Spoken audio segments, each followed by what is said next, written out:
ભરૂચ જિલ્લાના અંકલેશ્વરની મહિલા દુર્ગા વસાવા 1.5 વર્ષથી પેરાલિસિસ સામે ઝઝૂમતી રહી છે. ડોક્ટર દ્વારા આરામ કરવાની સલાહ આપવા છતાં પણ એમ્બ્યુલન્સમાં આવી મતદાન કરી અન્ય નાગરિકોને અચૂક મતદાન કરવા માટે અનુરોધ કર્યો હતો. પેરાલિસિસ જેવી ગંભીર બીમારી સામે ઝઝૂમતી દુર્ગા વસાવાએ એમ્બ્યુલન્સમાં આવી મતદાન કરી લોકશાહીના મહાપર્વને દીપાવ્યું. લોકશાહીને સશક્ત કરવામાં ચૂંટણી પ્રક્રિયા મહત્વનું યોગદાન આપે છે. તમામ મત વિસ્તારોમાં આજે મતદાનની પ્રક્રિયામાં સહભાગી થવા માટે યુવાનો, વયોવૃદ્ધ, દિવ્યાંગોમાં અનેરો ઉત્સાહ જોવા મળી રહ્યો છે. ત્યારે ભરૂચ જિલ્લાના અંકલેશ્વરની મહિલા દુર્ગા વસાવા 1.5 વર્ષથી પેરાલિસિસ સામે ઝઝૂમતી રહી છે.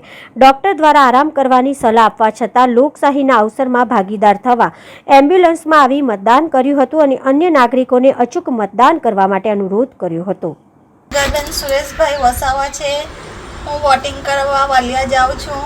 હું 1.5 વર્ષથી હોસ્પિટલમાં હતી અને મારી ઈચ્છા બહુ છે કે મેં વોટિંગ કરું.